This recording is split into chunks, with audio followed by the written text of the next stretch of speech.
بسم اللہ الرحمن الرحیم۔ السلام علیکم ورحمۃ اللہ وبرکاتہ۔ بسم اللہ والحمد للہ والصلاۃ والسلام علی رسول اللہ۔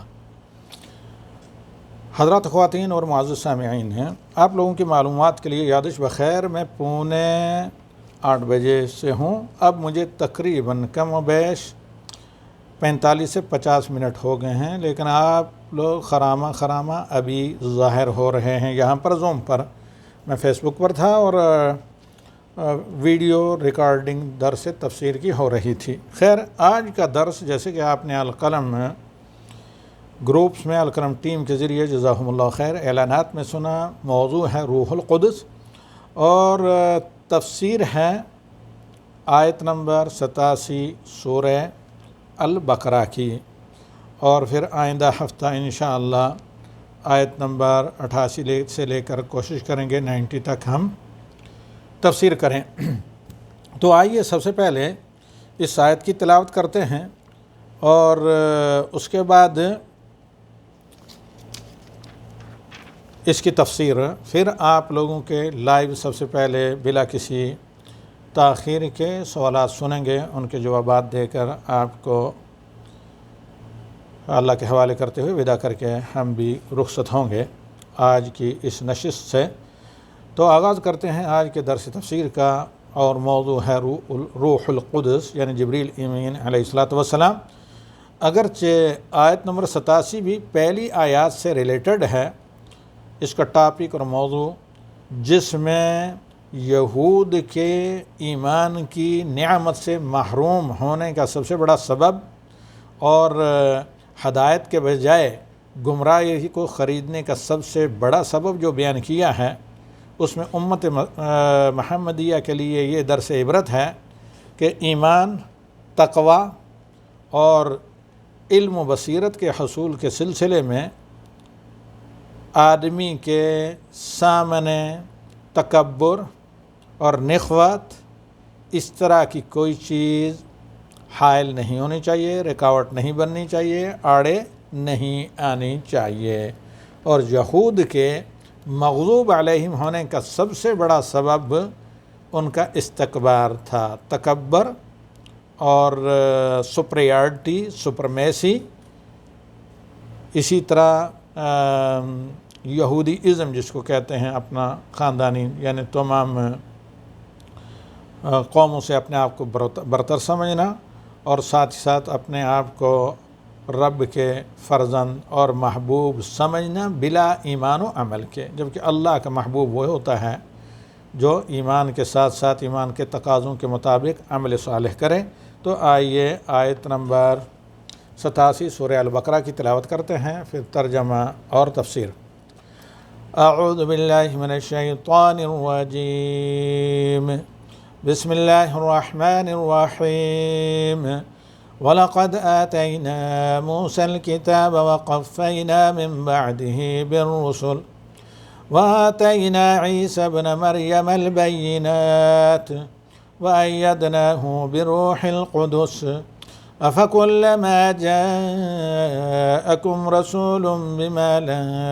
تَهْوَىٰ أَنفُسُكُمُ اسْتَكْبَرْتُمْ فَفَرِيقًا كَذَّبْتُمْ وَفَرِيقًا تَقْتُلُونَ۔ تو یہاں پر اللہ رب العالمین خصوصاً یہود مدینہ کو اور عموماً تمام انسانیت کو خطاب کرتے ہوئے کہتا ہے کہ البتہ تحقیق کے ہم نے موسیٰ علیہ السلام کو کتاب دی یعنی تورات، پھر اتنا ہی نہیں، وَقَفَّيْنَا مِن بَعْدِهِ بِالرُّسُلِ، موسیٰ علیہ السلام کے بعد لگاتار یہ کے بعد دیگر کئی ایک پیغمبر اور رسول مبعوث کیے۔ وَآتَيْنَا عِيسَى ابْنَ مَرْيَمَ الْبَيِّنَاتِ، اور ہم نے عیسی ابن مریم کو واضح معجزے عطا کیے اس زمانے کے اعتبار سے تاکہ لوگ ان کو اللہ کا نبی مان کر تصدیق کر کر مومن بنے۔ وَأَيَّدْنَاهُ بِرُوحِ الْقُدُسِ، اور جبریل امین کے ذریعے ہم نے معاونت مہیا کی اور تائید کی حضرت عیسیٰ علیہ السلام کی۔ اے یہودی یاد رکھو، أَفَكُلَّمَا جَاءَكُمْ رَسُولٌ بِمَا لَا تَهْوَىٰ أَنفُسُكُمْ، اب تم محمد صلی اللہ علیہ وسلم پر ایمان نہیں لا رہے جانتے بوجھتے، اور یہ معلوم ہوتے کہ یہ اللہ کے آخری اور سچے نبی ہیں، یہ کیا تمہارا طریقہ کار ہے؟ افکلما جاءکم رسول، جب بھی اللہ کی طرف سے کوئی رسول ایسی چیز لے کر آئے جو تمہاری ہوائے نفس کے خلاف ہے، بما لا تہوی انفسکم، جیسے کہ اسلامی شریعت کی کچھ چیزیں آج کل مسلمانوں کے مزاج سے مطابقت نہیں کرتی، کفار اور مغربیت سے متاثر ہونے کے باوجود تو ایسی چیزوں کو اس تطبیق یا شریعت کے نفاذ وہ پسند نہیں کرتے، تو اللہ تعالیٰ نے کہا کہ یہ یہودیوں کے اخلاق اور ان کی سرشت ہے۔ افکلما جاءکم رسول بما لا تہوی انفسکم، کیا جب بھی کوئی رسول اللہ تعالیٰ کی طرف سے ایسی شریعت لے کر آیا جو تمہارے ہوائے نفس اور خواہشات کے خلاف ہے، مادر پدر آزادی اور مطلق آزادی کے خلاف ہے، تم حیوانوں کی سی زندگی چاہتے ہو جبکہ اللہ تعالیٰ نے شریعتیں نازل کی ہیں تمہیں اعلیٰ درجے کا انسان بنانے کے لیے، استکبرتم، تو تکبر کر کے تم نے اسے ریجیکٹ کیا، کفر کیا، ایمان نہیں لائے۔ ففریقا کذبتم وفریقا تقتلون، کچھ اللہ کے نبیوں اور پیغمبروں کو تو تم نے جھٹلایا اور کچھ کو تم نے قتل کر کے راستے سے ہٹا دیا، اور یہ محض تم نے تکبر اور انا اور نخوت کی بنا پر کیا۔ تو ان آیات کے نزول کا قرآن میں اللہ کا مقصد یہ ہے کہ ان واقعات سے امت محمدیہ کے لوگ، حضرات و خواتین، عبرت حاصل کریں، سبق حاصل کریں، اور حق بات کو ماننے میں نخوت، انا اور تکبر، گمنڈ یہ چیز ہرگز حائل نہ ہو، ورنہ مغضوب علیہم یہود کے انجام سے دوچار ہوں گے، جس ذلت کا انہوں نے دنیا میں اور شرازہ ان کا بکھر کر تتر بتر ہو کر سامنا کیا، اور آخرت میں جہنم کے عذاب کی جو ان کے لیے وعید شدید ہے۔ تو اللہ رب العالمین نے ایک دوسری جگہ قرآن کریم میں کہا انا انزلنا التوراۃ فیہا ھدی ونور یحکم بہا النبیون، یہ اسی آیت نمبر 87 کی تفسیر کے طور پر ان آیات کو ہم لائے ہیں کہ اللہ رب العالمین نے کہا ہے کہ ہم نے تورات نازل کی موسیٰ علیہ السلام پر بنی اسرائیل کی ہدایت کے لیے، جس میں اللہ تعالیٰ کی طرف سے سراپا ہدایت تھی، انہوں نے اس میں تحریف کر کے اپنی منمانی کی، ونور، اور علم و بصیرت تھی، یحکم بہا النبیون، جس کے نظام شریعت کو نافذ کر کے اللہ کے انبیاء چلتے تھے۔ الذین اسلموا للذین ہادوا، کن لوگوں کے لیے تورات کا حکم تھا باعث رحمت، کہ جو لوگ اللہ کے بھیجے ہوئے نبیوں پر ایمان لے آئے، انہیں قبول کیا، للذین ہادوا، ان لوگوں کے لیے جو ہدایت یاب ہوئے، والربانیین، اور یہود کے جو علماء تورات تھے، والاحبار بما استحفظوا من کتاب اللہ، اور ان کے علماء جو انہوں نے اللہ کی کتاب سے سیکھا اور حفظ کیا، وکانوا علیہ شہداء، اور وہ اس پر گواہ بھی رہے۔ یہاں ایک بات واضح ہے جو بار بار میں ریپیٹ کرتا ہوں کہ اسلام کا آغاز نبی صلی اللہ علیہ وسلم سے نہیں ہوا، اسلام اسٹارٹ نبی صلی اللہ علیہ وسلم سے نہیں ہوا، شریعت محمدی نبی صلی اللہ علیہ وسلم سے شروع ہوتی ہے اور تا قیامت باقی رہے گی، اور مہیمن ہے تمام شریعتوں پر اور ان کے لیے ناسخ ہے۔ جبکہ اسلام ابتدائے آفرینش سے ہے، اور ہر نبی اسلامی دین کی دعوت کے لیے آیا اور زمان و مکان کے اعتبار سے ایک نئی شریعت لے کر آیا۔ تو اس میں بھی یہ دیکھیے اللہ رب العالمین نے کہا ہے کہ انا انزلنا التوراۃ فیہا ھدی ونور یحکم بہا النبیون الذین اسلموا للذین ہادوا والربانیون والاحبار بما استحفظوا من کتاب اللہ وکانوا علیہ شہداء، یعنی تمام کے تمام انبیاء مسلمان تھے، اور ان کی امتیں جب ایمان لائی اپنے نبیوں پر نبی صلی اللہ علیہ وسلم سے پہلے، تو وہ اسلام قبول کر کے مسلمان ہوتے تھے۔ اور دوسری جگہ اللہ رب العالمین نے کہا وَقَفَّيْنَا مِن بَعْدِهِ بِالرُّسُلِ، موسیٰ کے بعد ہم نے لگاتار بہت سے رسول بھیجے۔ یہاں پر کہتے ہیں امام سدی اتبعنا وقال غیر اردفنا، اور یہ تمام کے تمام ہم معنی ہیں، یعنی قریب قریب انبیاء کو بھیجا یہاں تک کہ حضرت عیسیٰ آئے۔ حضرت عیسیٰ کے بعد بڑے فترے کے بعد تقریباً 600 سال کے بعد نبی صلی اللہ علیہ وسلم آئے۔ وقفینا من بعد بالرسل، اور آگے اللہ رب العالمین کہتا ثم ارسلنا رسلنا تترا، پھر پے در پے لگاتار اپنے انبیاء موسیٰ کی بعد بھی تمہاری ہدایت کے لیے ہم نے بھیجے۔ اور یہاں کہنے کا مقصد یہ ہے کہ سب نے نبی صلی اللہ علیہ وسلم کی انفارمیشن، آپ کے آنے کی پیش کی بشارت، خوشخبری یہودیوں کو دی، یہاں تک کہ بنی اسرائیل کے سلسلہ انبیاء کو، رسول کو عیسیٰ علیہ السلام کی بعثت کے ذریعے ختم کیا گیا، اور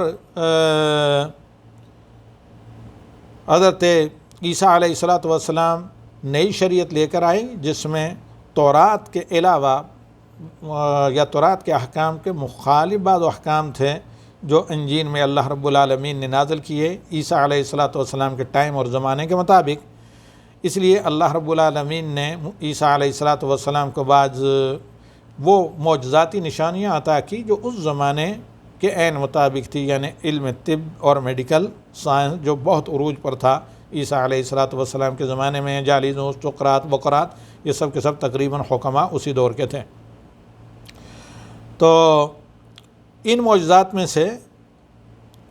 سارے کے سارے معجزات جو عیسیٰ علیہ السلام کی سچائی پر دلالت کرتے تھے، لیکن اس کے باوجود یہود نے عیسیٰ علیہ السلام کی تکذیب کی، حسد و عناد اور تکبر کی وجہ سے، اور اس وجہ سے بھی کہ بھئی ان کے من کے مطابق، مزاج کے مطابق شریعت نہیں تھی۔ وہ چاہتے تھے کہ 100% نئی شریعت عیسوی کو قبول نہ کریں، بلکہ تورات میں کہیں بھی تورات کے مخالف کوئی انجیل میں ہے تو اس کو نہ مانیں، یعنی دین میں منمانی کرنا اور اللہ تعالیٰ کے احکام کو ماننے سے انکار کا ایک بہانہ بنانا۔ جیسے کہ اللہ رب العالمین نے عیسیٰ علیہ السلام کے بارے میں کہا وَلِأُحِلَّ لَكُمْ بَعْضَ الَّذِي حُرِّمَ عَلَيْكُمْ، یعنی تاکہ عیسیٰ علیہ السلام تمہارے لیے بعض وہ چیزیں حلال کریں جو تورات میں تم پر حرام کر دی گئی تھی، اب انجیل میں تمہارے لیے حلال کریں۔ اور عیسیٰ علیہ السلام کے زبانی اللہ نے یہ کہلایا وَلِأُحِلَّ لَكُمْ بَعْضَ الَّذِي حُرِّمَ عَلَيْكُمْ وَجِئْتُكُمْ بِآيَةٍ مِّن رَبِّكُمْ، اور ایسے ہی نہیں، میں بطور پیغمبر اور رسول، اولو العزم رسول کے جو آیا ہوں تو تمہارے رب کی طرف سے نبوت، پیغمبری کی نشانیاں لے کر آیا ہوں۔ تو بنی اسرائیل انبیاء علیہ السلام کے ساتھ انتہائی برا سلوک کرتے تھے، جیسے انہوں نے حضرت عیسیٰ کے ساتھ بھی کیا۔ کچھ لوگ جھٹلاتے اور بعض انبیاء کو انہوں نے، کچھ نبیوں کو انہوں نے جھٹلایا، کچھ کو انہوں نے قتل کر دیا۔ یہ جو ہے اس وجہ سے رویہ ہوتا انبیاء کے خلاف ان کا، کیونکہ شریعت کو وہ اپنے مزاج کے مطابق بنانا چاہتے ہیں، جبکہ انبیاء ان کو اپنی سوسائٹی، مزاج، اپنے رسم و رواج کو شریعت کے قالب میں ڈال کر، شریعت کے سانچے اور مولڈ میں ڈال کر شریعت کے مطابق چلنے کے لیے کہتے ہیں۔ تو نتیجتاً ان کو کیا مغضوب علیہم قرار دیا، اور جن نصارہ نے تحریف کی ان کو ضالین قرار دیا۔ امت محمدیہ کے لیے ان آیات میں یہ عبرت ہے کہ تم ان اخلاق اور اس سلوک سے اپنے آپ کو بچاؤ جس کا شکار یہود و نصارہ ہو چکے ہیں، تاکہ تم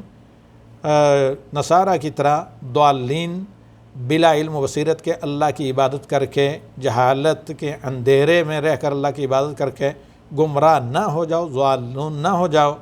اور علم ہوتے ہوئے تکبر کی بنا پر حق کا انکار کر کے شریعت کو اپنے مزاج کے مطابق موڑ توڑ کر پیش کر کے اللہ کے غضب کا شکار بن کے مغضوب علیہم کے انجام سے دوچار کہیں نہ ہو جاؤ۔ لہذا ہر وہ چیز جو ان پر شاق ہوتی، مزاج کے مطابق نہ ہوتی، تو اس کا انکار کر دیتے۔ اسی لیے اللہ رب العالمین نے کہا وَكُلَّمَا جَاءَكُمْ رَسُولٌ بِمَا لَا تَهْوَىٰ أَنفُسُكُمُ اسْتَكْبَرْتُمْ فَفَرِيقًا كَذَّبْتُمْ وَفَرِيقًا تَقْتُلُونَ۔ اور جہاں تک کہ روح القدس کا تعلق ہے، یہ پہلی آیت ہے جس میں روح القدس کا ذکر آیا ہے قرآن میں، یعنی قرآن کی ترتیب کے اعتبار سے سورہ بقرہ میں۔ تو روح القدس سے مراد جبریل ہے، جیسے کہ ابن مسعود اس آیت کی تفسیر کرتے ہوئے فرماتے ہیں، سابقون الاولون میں سے ہیں، مہاجرین میں سے ابن مسعود رضی اللہ تعالی عنہ، اور ابن عباس رضی اللہ تعالیٰ عنہ نے بھی ابن مسعود کی تفسیر کی تائید کی کہ نزل به الروح الامین علی قلبک لتکون من المنذرین، اس قرآن کو آپ کے دل پر روح الامین لے کر نازل ہوئے ہیں تاکہ آپ اللہ کے عذابوں سے ڈرانے والے بنیں۔ عائشہ رضی اللہ تعالیٰ عنہ کہتی ہیں کہ ان رسول اللہ صلی اللہ علیہ وسلم وضع لحسان بن ثابت منبرا فی المسجد، کہ حسان بن ثابت کے لیے ممبر نصب کیا نبی صلی اللہ علیہ وسلم نے مسجد میں ممبر رکھوایا۔ فکان ینافع عن رسول اللہ صلی اللہ علیہ وسلم، تو وہ نبی صلی اللہ علیہ وسلم کا اپنے اشعار کے ذریعے دفاع کیا کرتے تھے۔ یہ حضرت عائشہ رضی اللہ تعالی عنہا کی روایت ہے۔ اور آپ صلی اللہ علیہ وسلم جب حسان بن ثابت رضی اللہ تعالی عنہ کے اشعار سنتے تو یہ دعا کرتے حضرت حسان کے لیے، اللہم اید حسان بروح القدس کما نافع عن نبیک، اے اللہ تم مدد کر حسان بن ثابت کی روح القدس کے ذریعے جیسے کہ وہ تیرے نبی کا دفاع کر رہے ہیں۔ کوئی بھی اہل علم میں سے، مسلمانوں میں سے حضرات و خواتین بطور داعیہ کے جب اللہ کے نبی صلی اللہ علیہ وسلم کی ان کا دفاع کریں، جس طرح علماء حدیث سے اہل علم سلف صالحین، تو یقیناً اس دعا کے وہ بھی حقدار ہوں گے، کیونکہ اللہ کے نبی صلی اللہ علیہ وسلم دوسری جگہ فرماتے ہیں نظر اللہ عمران سمع منا حدیثا فوعہ کما سمع، آخر تک یہ حدیث۔ اور اسے امام بخاری رحمہ اللہ نے تعلیقاً روایت کیا ہے اور دیگر کتب سنن میں موصولاً بھی ہے۔ امام ترمذی نے اسے حسن و صحیح قرار دیا۔ حضرت ابو ہریرہ سے مروی ہے کہ عمر بن خطاب رضی اللہ تعالی عنہ نے حسان بن ثابت کو جوش و خروش کے ساتھ اشعار پڑھتے دیکھا اپنی خلافت کے زمانے میں، یعنی حضرت عمر کی خلافت کے زمانے میں مسجد نبوی میں، تو ذرا غصے سے تیز نگاہوں سے دیکھا حسان بن ثابت کو نبی صلی اللہ علیہ حسان بن ثابت کو حضرت عمر بن خطاب رضی اللہ تعالی عنہ نے، تو اسے ذرا مائنڈ کیا، محسوس کیا۔ حضرت حسان بن ثابت رضی اللہ تعالی عنہ نے کہا اے عمر، میں اس وقت اس مسجد میں اشعار اسی انداز سے گنگنایا کرتا تھا، پڑھا کرتا تھا جب وہ شخصیت یہاں موجود تھی جو تم سے بہتر تھے، یعنی نبی صلی اللہ علیہ وسلم۔ تو پھر حسان متوجہ ہوئے حضرت ابو ہریرہ کی طرف اور کہا انشدک اللہ اسمعت رسول اللہ صلی اللہ علیہ وسلم یقول عجب عنی، میں تمہیں اللہ کا واسطہ دیتا ہوں، کیا تم نے نہیں سنا نبی صلی اللہ علیہ وسلم کو فرماتے ہوئے کہ عجب عنی اللہم ایدہ بروح القدس، اے حسان دشمنان محمد صلی اللہ علیہ وسلم کو، اسلام کو میری طرف سے میرے دفاع میں جواب دو اشعار کے ذریعے، اے اللہ حسان کی مدد اور تائید روح القدس کے ذریعے کر۔ تو حضرت ابو ہریرہ نے جواب دیا اللہم، تو حضرت ابو ہریرہ رضی اللہ تعالی عنہ کا جواب تھا اللہم اے نعم، ہاں یقیناً ایسا ہی ہے حسان کہ میں نے سنا ہے نبی صلی اللہ علیہ وسلم کو۔ اور بعض روایات میں ہے کہ ان رسول اللہ صلی اللہ علیہ وسلم قال لحسان اہجہم وحاجہم وجبریل معاک، ان کفار کی ہجو کریں میرے دفاع میں اور جبریل تمہارے ساتھ ہیں اللہ تعالیٰ کی طرف سے تائید کے لیے۔ پھر امام ابن کثیر رحمہ اللہ نے کئی ایک اقوال ذکر کیے ہیں جن کی یہاں پر ضرورت نہیں، کیونکہ وہ ضمناً صرف استئناس کے لیے ہیں۔ پھر کہتے ہیں ابن جریر، یعنی امام ابن جریر جن کا اختصار جن کی تفسیر کا ابن کثیر ہے، محمد بن جریر طبری رحمہ اللہ کہتے ہیں وَأُولَ التَّعْوِيلَاتِ فِي ذَلِكَ بِالصَّوَابِ قَوْلُ مَنْ قَالَ الرُّوحُ فِي هَذَا الْمَوْضِعِ جبریل، سب سے بہتر تفسیر روح الامین کی یہ ہے کہ یہاں پر قرآن میں اس سے مراد جبریل ہیں، لأن اللہ عز وجل اخبر انہ اید عیسیٰ بہ، کیونکہ اللہ نے قرآن میں خود بتایا ہے کہ عیسیٰ علیہ السلام کی تائید کے لیے اللہ رب العالمین نے جبریل کو بھیجا، اور جبریل کے ذریعے عیسیٰ علیہ السلام کی نصرت اور تائید اللہ رب العالمین نے کی، جیسے کہ اللہ کا فرمان ہے اذ قال اللہ یا عیسیٰ ابن مریم اذکر نعمتی علیک وعلی والدتک اذ ایدتک بروح القدس تکلم الناس فی المہدی وکہلا واذ علمتک الکتاب والحکمت والتوراۃ والانجیل۔ یہ آیات یاد کریں اس وقت کو جب اللہ رب العالمین نے عیسیٰ ابن مریم سے خطاب کر کے کہا کہ میری نعمت کو یاد کریں جو میں نے انعام تم پر تمہاری ماں پر کیے جب میں نے روح القدس کے ذریعے تمہاری تائید کی، تم ماں کی گود سے لوگوں سے بات کرتے تھے اور پھر بڑی ادیر عمر میں ہو کر بھی، اور جب میں نے تمہیں کتاب یعنی انجیل اور حکمت نبوت سکھائی اور تورات و انجیل، آخر تک آیت۔ یہاں پر اللہ تعالیٰ نے یہ کہا ہے کہ عیسیٰ علیہ الصلوۃ والسلام کی تائید بطور نبی کے اللہ رب العالمین نے جبریل کے ذریعے کی۔ اذ ایدتک بروح القدس تکلم الناس فی المہد وکہلا واذ علمتک الکتاب والحکمت والتوراۃ والانجیل۔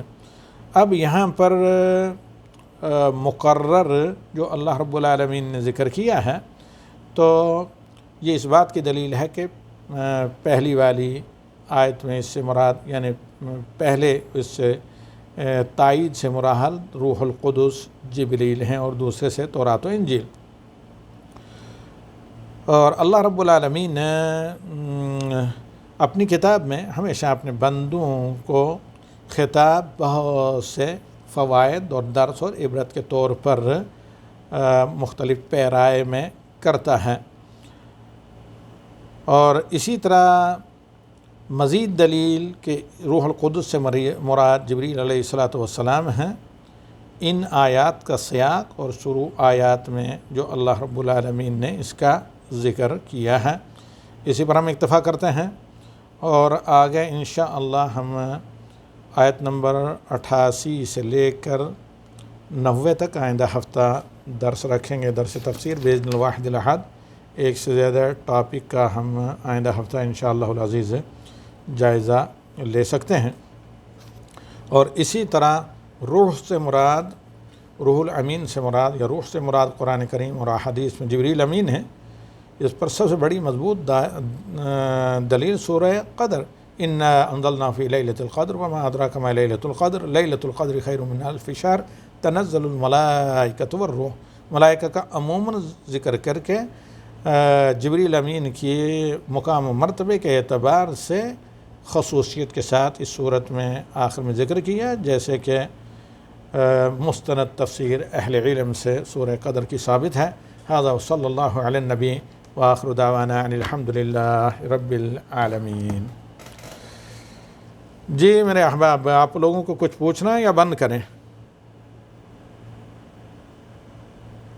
السلام علیکم ورحمۃ اللہ وبرکاتہ۔ جی کہاں سے اور کون؟ جی فرمائیے۔ جی شیخ صاحب، میں ریاض سے بات کر رہی ہوں۔ جی میرا سوال یہ ہے کہ سالگرہ منانا کیسا ہے،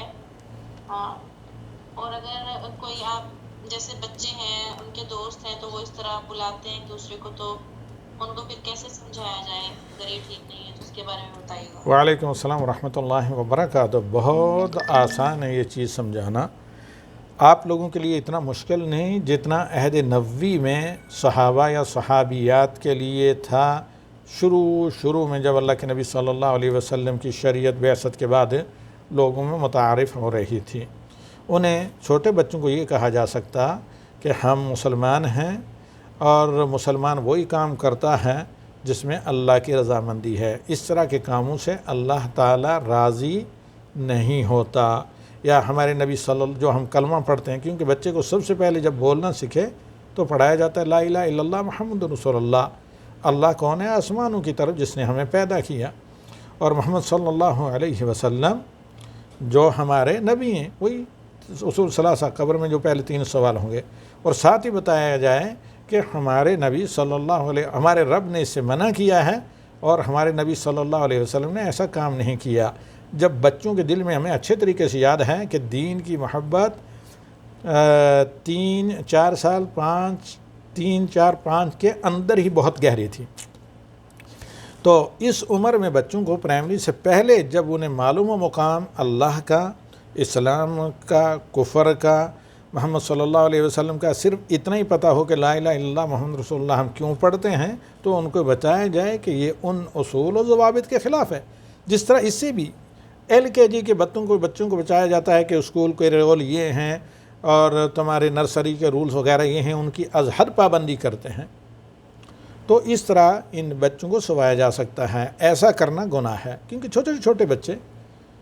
جب ان کو کہا جائے فلاں کام کرنا گناہ ہے تو وہ فوری طور پر گناہ سے بچنے کی کوشش کرتے ہیں. بہت کم عمر بچے، ان کو بتایا جائے یہ کرنا گناہ ہے اس لیے ہم نہیں کرتے، اور فلاں کام کرنا ثواب ہے اس لیے ہم کرتے ہیں. اور کوئی مشکل نہیں، یہ ایک مجرب چیز ہے. جس طرح بچوں کو آپ لوگ یا ہم آداب سکھاتے ہیں نرسری کے، اسکول کے، ٹیچر کے ساتھ بیہیویئر کے، والدین کے ساتھ، گھر سے نکلنے کے، آنے کے، جانے کے، کپڑے پہننے کے، کپڑوں کو صاف رکھنے کے، کھانے کے، اس کے ساتھ سب سے پہلے کلمہ توحید لا الہ الا اللہ محمد رسول اللہ کا جو تقاضا ہے وہ سکھایا جائے، اور آسانی سے بچے سیکھتے ہیں، اور یہ ایک پریکٹیکلی عملی چیز ہے. جی اور جیسے کلاس فیلوز ہیں وہ اپنی اس پہ بلاتے ہیں سالگرہ پہ، ہم تو الحمدللہ نہیں مناتے ہیں، لیکن تو پھر ان کو کیسے محبت سے سمجھایا جائے کہ ان کو مطلب برا بھی نہ لگے؟ یہی ان کا طریقہ ہے، ان کو اس انداز سے سمجھائیں کہ ایسا کرنا، ایسا یہ جو ہے مسلمان لوگ نہیں کرتے، اسے غیر مسلم کرتے ہیں. مجھے یاد ہے بہت چھوٹی عمر کا جو میرے دودھ کے دان پہ نہیں گرے تھے، یہ پرانی بات ہے کہ ایک اخبار اب بھی مجھے یاد ہے بعد میں کہ اس کے اوپر کیا لکھا ہوا تھا. ایک تصویر تھی، مجھے یہ بھی یاد ہے کہ تصویر کے نیچے عبارت کیا تھی. اس زمانے میں black and white he photo ہوتے تھے صرف.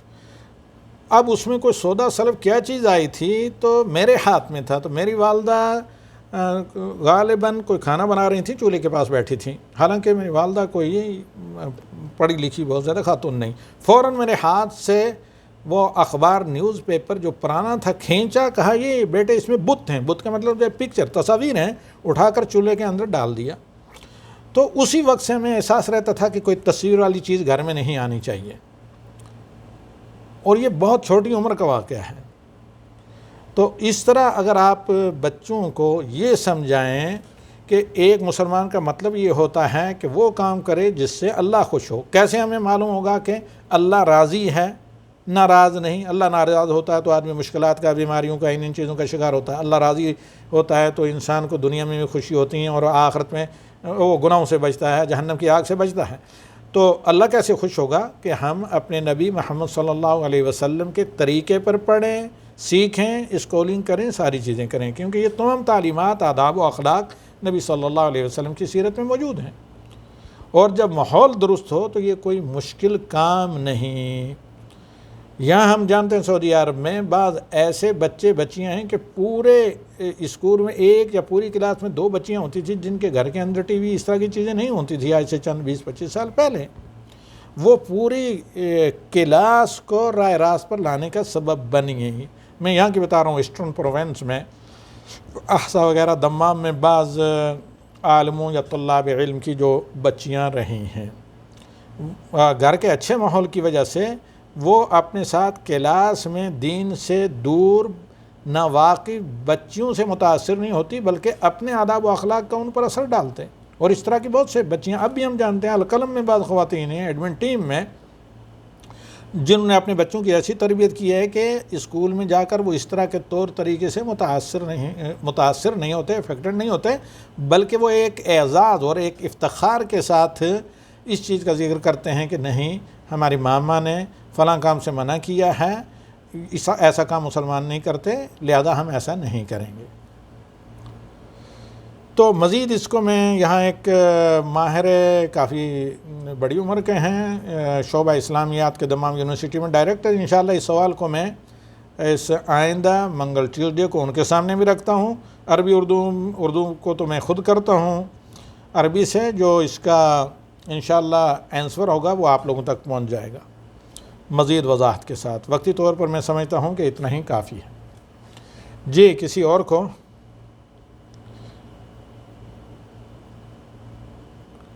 کسی اور کو تو نہیں کوئی کچھ؟ وعلیکم السلام وعلیکم السلام ورحمۃ اللہ. جی مجھے پوچھنا تھا کہ کیا یہ نان مسلم پہ انٹرسٹ کا پیسہ نان مسلم کے بچوں کے پڑھائی پہ دے سکتے ہیں؟ جی جی بالکل دے سکتے ہیں.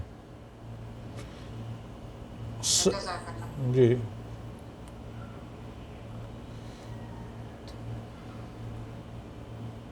لیکن وہ تعلیم کوئی ایسی نہ ہو،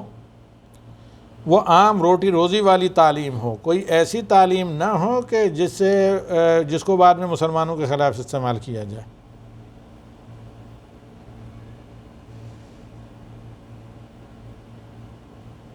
جی کسی اور کو کوئی کوشچن کرنا ہے؟ نئے کچھ لوگ ہیں آج.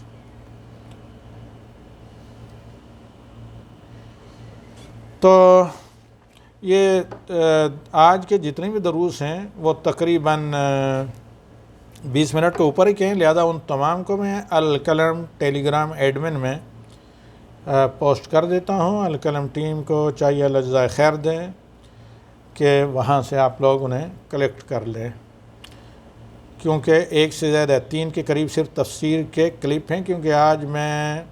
7:45 بجے سے ہی یہاں پر ہوں مائک پر. تو باقی میں اجازت چاہوں گا. فی امان اللہ. سبحانک اللہم و بحمدک، اشہد ان لا الہ الا انت، سبحانک، استغفرک و اتوب الیک. والسلام علیکم ورحمۃ اللہ وبرکاتہ. اور سوالات القلم کے چونکہ ہے نہیں آج، جو تھے ان سب کے میں جواب دے چکا ہوں، میل سیکشن میں بھی اور شعبہ نسواں میں بھی. تو مزید جو سوالات آئندہ آئے تو ان کا انشاءاللہ کل کے بعد جائزہ لیں گے. کل جمعرات کو بھی میں انشاءاللہ